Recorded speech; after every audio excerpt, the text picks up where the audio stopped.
नमस्कार, आप देख रहे हैं हरिहर छत्तीसगढ़ में हूं आपके साथ शिल्पा। मुख्यमंत्री भूपेश बघेल भेंट मुलाकात अभियान के तहत मनेन्द्रगढ़ पहुंचे, जहां उन्होंने नई लेदरी हसदेव रेस्ट हाउस में 80 करोड़ 19 लाख रुपए की लागत के 25 विकास कार्यों का भूमि पूजन किया, लोकार्पण किया। इनमें 66 करोड़ 62 लाख रुपए के 17 कार्यों का लोकार्पण भी शामिल है, तो वहीं 13 करोड़ 56 लाख रुपए के 8 कार्यों का भूमि पूजन भी अतिरिक्त तौर पर किया गया।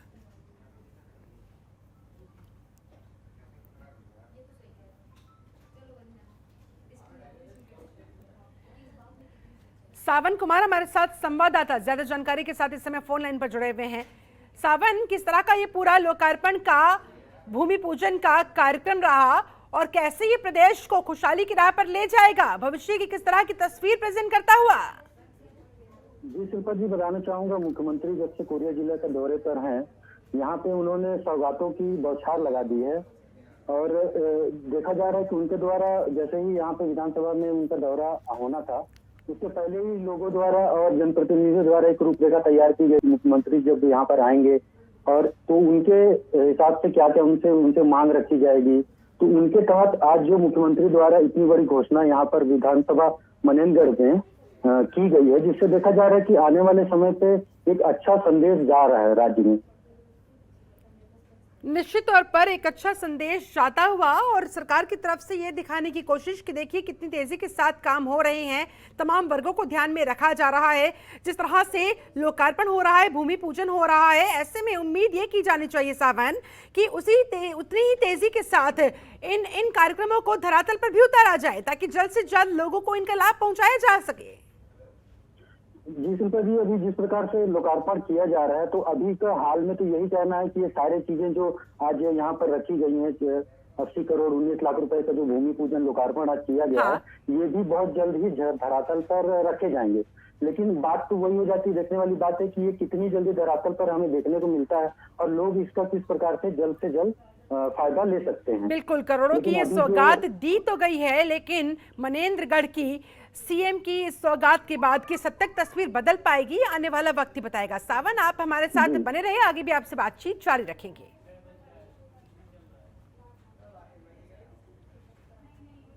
वही भेंट मुलाकात के दौरान आज मुख्यमंत्री भूपेश बघेल कोरिया जिले के मनेन्द्रगढ़ विधानसभा क्षेत्र के पाराडोल और मनेन्द्रगढ़ पहुंचे, जहां पर सीएम बघेल ने आम जनता से सीधा संवाद किया। इसके बाद गांव के कोटवार के खेत में हल और बैल देखकर वो खुद को रोक नहीं पाए।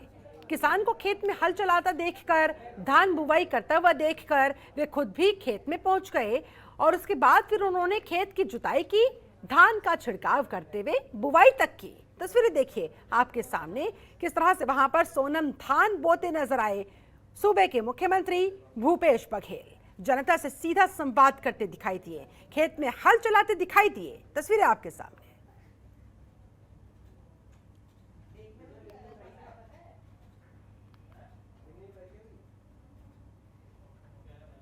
वही भेंट मुलाकात अभियान के तहत मुख्यमंत्री भूपेश बघेल मनेन्द्रगढ़ पहुंचे, जहां उन्होंने हनुमान टेकरी मंदिर में विधि विधान के साथ पूजा अर्चना की, प्रदेश में शांति, समृद्धि और खुशहाली के लिए प्रार्थना की।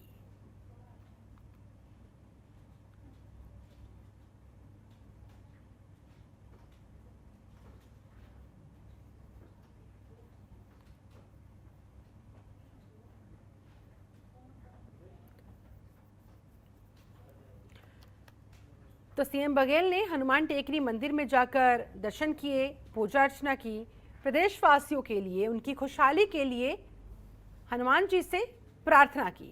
भेंट मुलाकात अभियान भी उनका लगातार जारी है।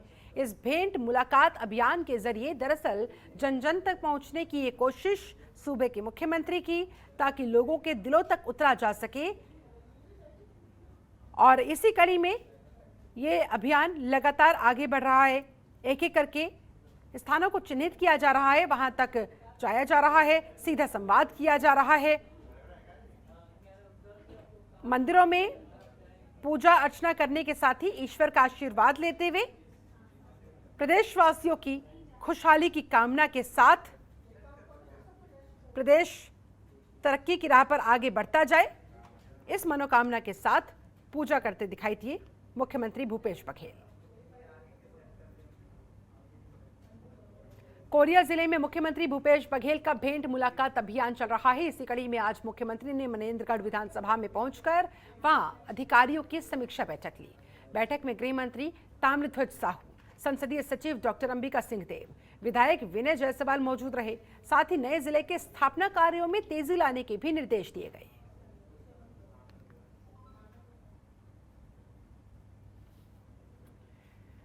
सावन कुमार हमारे साथ, हमारे संवाददाता लगातार जुड़े हुए हैं। एक बार फिर से सावन का रुख करते हुए अधिकारियों के साथ समीक्षा बैठक में सावन, क्या कुछ निकलकर सामने आया? कैसी परिस्थिति है वहां पर? जायजे में कैसी तस्वीर सामने आई है? जी शिल्पा जी, बताना चाहूंगा अधिकारियों को तो बघेल जी द्वारा काफी कड़े निर्देश यहाँ पर दिए गए हैं। उन्होंने जैसे कि हम बात करें हाट बाजार क्लिनिक की, उनके प्रचार प्रसार के लिए उन्होंने कहा है कि तेजी लाएं, और जो जाति प्रमाण पत्र है, जाति प्रमाण पत्र वगैरह में भी तेजी लाने को कहा गया है। जैसे रुके हुए नामांतरण वगैरह है, ये सब के कड़े निर्देश मुख्यमंत्री भूपेश बघेल द्वारा आज दिए गए हैं। और हर एक विभाग को अलग अलग तरीके से और जमीनी स्तर पर कार्य करने की उनकी हिदायत दी गई है। आज इस तरह की समीक्षा बैठकें सावन किस लिहाज से महत्वपूर्ण मानी जाती है?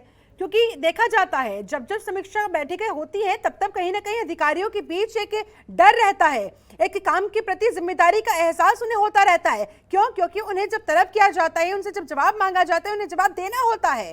तो इस लिहाज से ये कितनी महत्वपूर्ण मानी जाए? जी शिल्पा जी, अभी देखा जाए तो मुख्यमंत्री का दौरा है ना, सभी अधिकारी अपने तैयारियों से पहले से लैस थे और अभी उनके सामने में हर एक चीज को कबूला जा रहा है कि हाँ ये जमीनी स्तर पे ऐसा होगा। लेकिन मुख्यमंत्री जी ने तो अपना आदेश कर दिया, आपको इस कदर कार्य करना, लेकिन अधिकारी उस पर जमीनी स्तर पर आगे किस प्रकार से काम करने वाली करेंगे, ये तो वक्त ही समय के अनुसार ही सब बताए देखा जा सकता है। बिल्कुल, निश्चित तौर पर निर्देश दे दिए गए हैं। उन निर्देशों का किस हद तक पालन होता है देखने वाली बात होगी। लेकिन नए जिलों के स्थापना कार्यों को लेकर किस तरह के इंस्ट्रक्शन सीएम की तरफ से आज दिए गए, वो बताइए।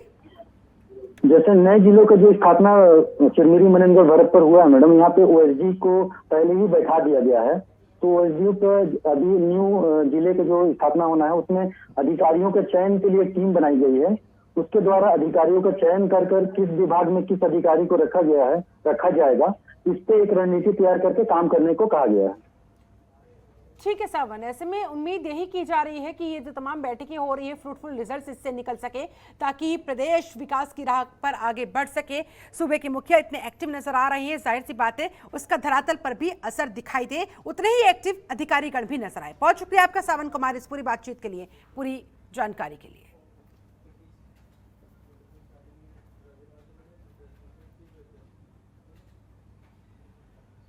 वहीं राजस्थान के उदयपुर में टेलर कन्हैयालाल की हत्या की घटना ने समाज को हिलाकर रख दिया। इस घटना से देश में आक्रोश का माहौल है।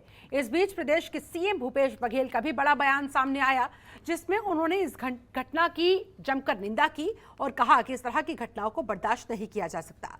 धार्मिक उन्माद में जो भी इस प्रकार की घटना को अंजाम देगा उसे कड़ी से कड़ी सजा मिलनी ही चाहिए।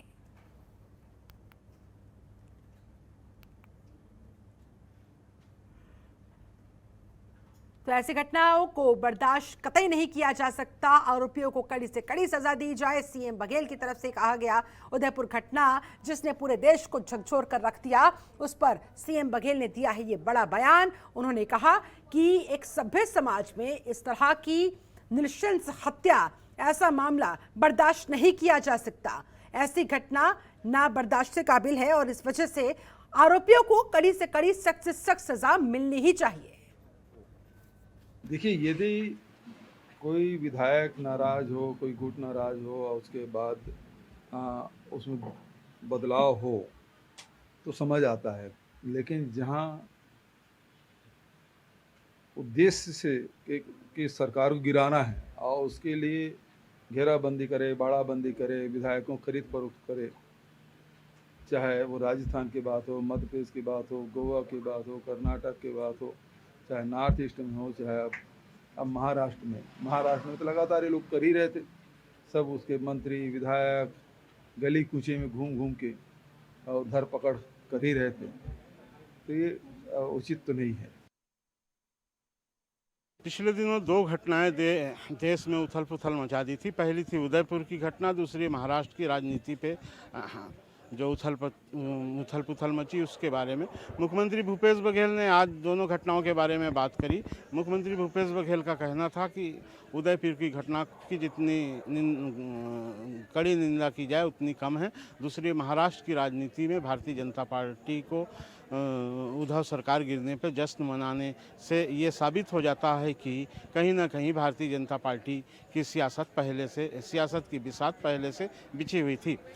तो ये राजधानी रायपुर में सीएम आज भेंट मुलाकात के दौरान 2 दिन के बाद यहाँ लौटे और ये आज का अपडेट है। मैं अपने सहयोगी आरिफ और तंजीन के साथ रायपुर से जरीन सिद्दीकी, जनतन टीवी के लिए। वहीं राजनांदगांव के सांसद संतोष पांडे ने जिला भाजपा कार्यालय में अग्निपथ योजना के संबंध में प्रेस कॉन्फ्रेंस की, जिसमें उन्होंने अग्निपथ योजना की तारीफ की। वहीं कांग्रेस पर निशाना साधते हुए उन्होंने कहा कि देश की 2 राज्यों में कांग्रेस की सरकार है और आने वाले समय में इन दोनों ही राज्यों से कांग्रेस का सफाया भी हो जाएगा। साथ ही साथ राजस्थान के उदयपुर की घटना को लेकर वो निशाना साधते दिखाई दिए और कहते दिखे कि कांग्रेस सरकार निकम्मी सरकार है, कुछ नहीं कर रही है, और भी कई तरह के आरोप लगाते नजर आए।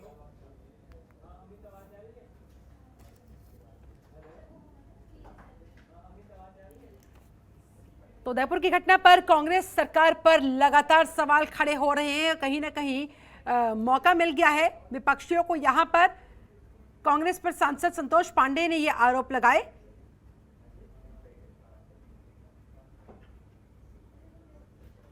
हम सब के लिए, बहुत ही नौजवानों के लिए, तरुणों के लिए ये खुशी की, हर्ष की बात है कि लंबे समय तक शासन करने के बाद जो कांग्रेस ने नहीं कर पाया, माननीय प्रधानमंत्री जी ने, माननीय नरेंद्र मोदी जी ने केवल 8 साल में और नौजवानों को ये अवसर दिया।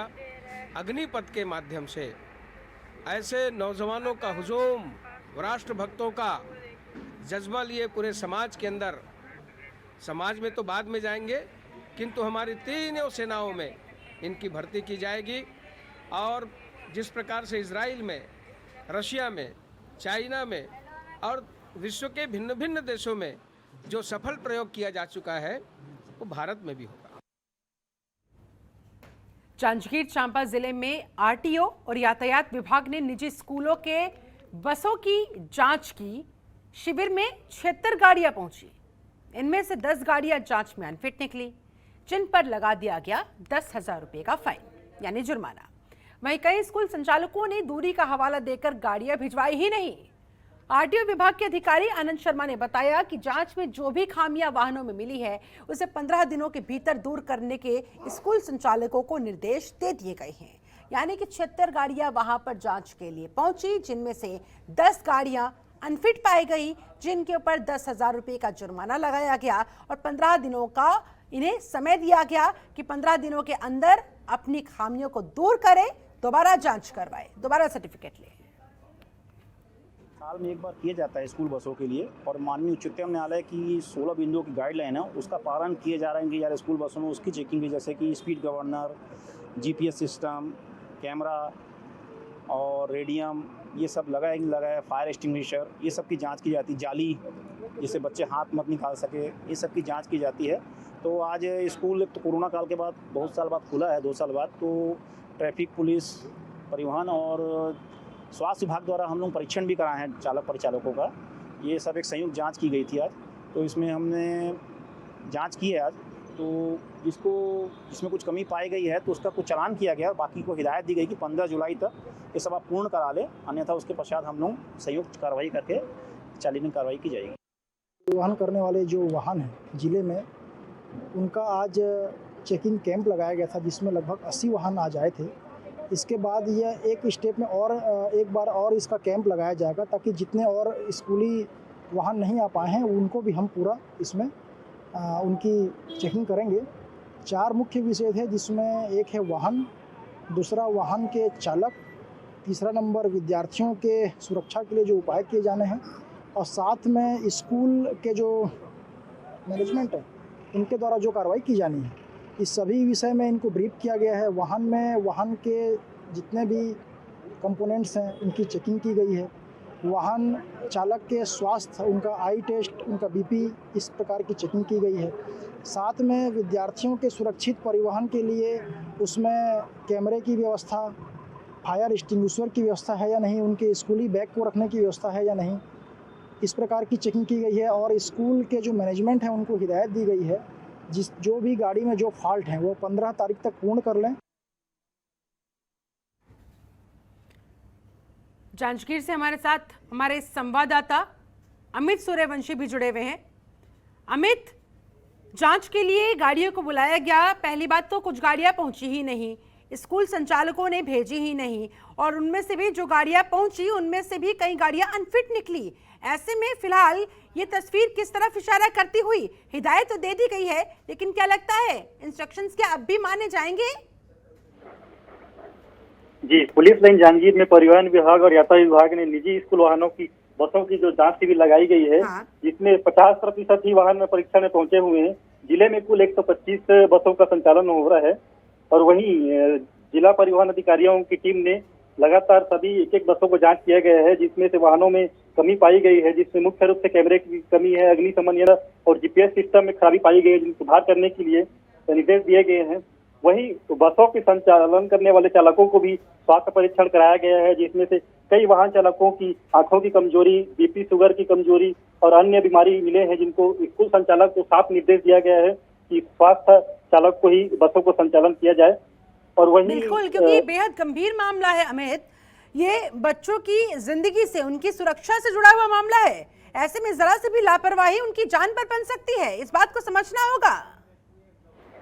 जी, लगातार सड़कों में बसों की दुर्घटना होती है, इनको लेकर जिला परिवहन अधिकारी ने कड़े निर्देश दिए हैं और शिविर लगाकर की जांच शिविर कर रहे हैं। लेकिन वही बड़ी लापरवाही सामने आ रही है कि जो स्कूल के संचालक है वो बसों को जांच शिविर में न तो जांच परीक्षण के लिए भेज रहे हैं और दूरी का हवाला देकर के परीक्षण शिविर में नहीं भेजे हैं। लेकिन जिला परिवहन अधिकारी आनंद शर्मा ने बताया है कि उनको दोबारा जांच शिविर लगा करके जांच किया जाएगा, और वैसे भी 10 वाहनों को चालान काटा गया है, जो 10,000 रुपए के चालान जो काटी गई है, और आगे भी कार्रवाई करेंगे, ऐसा जिला परिवहन अधिकारी ने बोला है। जी, शुक्रिया आपका अमित, इस पूरी बातचीत के लिए, पूरी जानकारी के लिए। राजनांदगांव जिले की बात करते हैं, जहां पर हुआ बड़ा हादसा। दरअसल यहां पर एक यात्री बस अनियंत्रित होकर पलट गई और इस हादसे में 15 यात्री घायल हो गए हैं। सभी घायलों को छुरिया और राजनांदगांव अस्पताल में भर्ती करवाया गया। हादसे की जानकारी मिलने के बाद पुलिस मौके पर पहुंची और वहां पर अधिकारी ने बताया कि घायलों की हालत फिलहाल स्थिर बताई जा रही है, उनके परिजनों को भी सूचित कर दिया गया है। तस्वीरें आपके सामने, ये बड़ा हादसा वहां पर हुआ, अनियंत्रित होकर एक बस पलट गई, जिसमें घायल हुए लोगों को राजनांदगांव अस्पताल में भर्ती करवाया गया। तकरीबन 15 यात्री घायल हुए, जिनका अस्पताल में चल रहा है उपचार। अनियंत्रित होकर पलटी बस की वजह से हुआ ये बड़ा सड़क हादसा।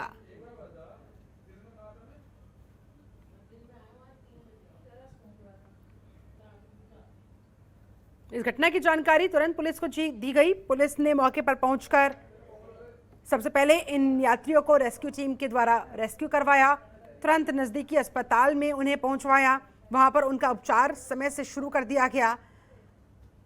जो लोग हल्की फुल्की चोटिल थे उन्हें तुरंत छुट्टी दे दी गई, लेकिन 15 यात्री जो घायल बताए जा रहे हैं उनका वहां पर उपचार हो रहा है।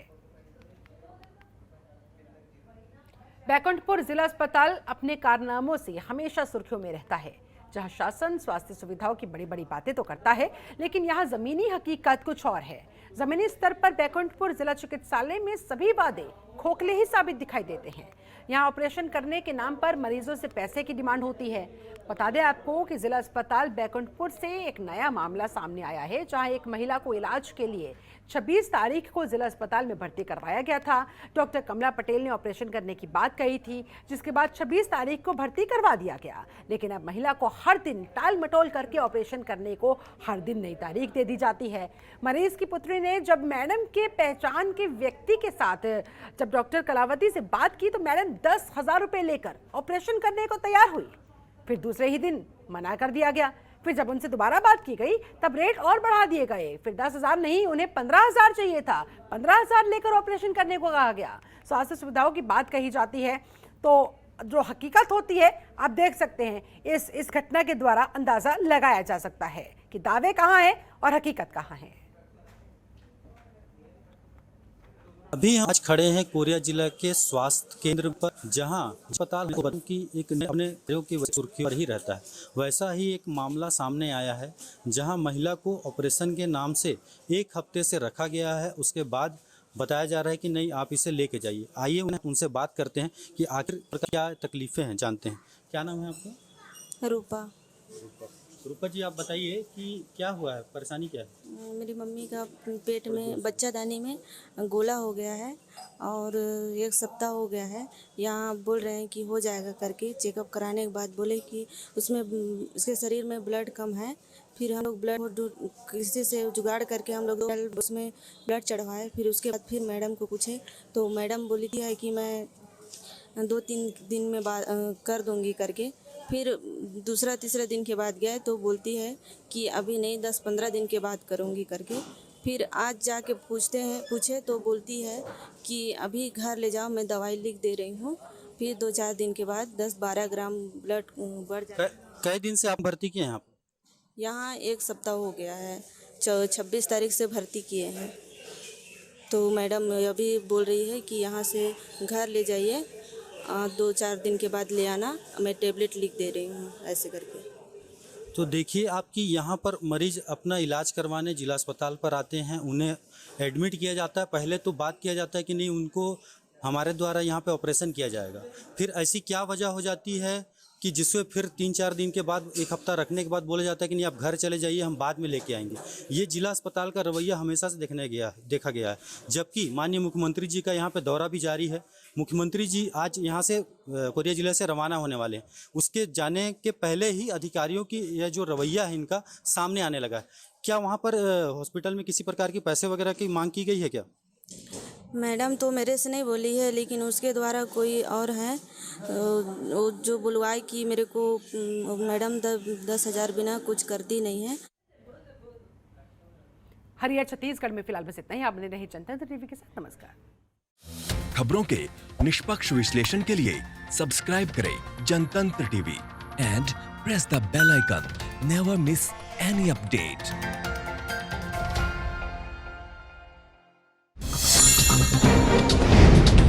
डाउनलोड कीजिए जनतंत्र टीवी ऐप को, जो कि अवेलेबल है गूगल प्ले और ऐप स्टोर पर। अधिक जानकारी के लिए अभी डाउनलोड करें।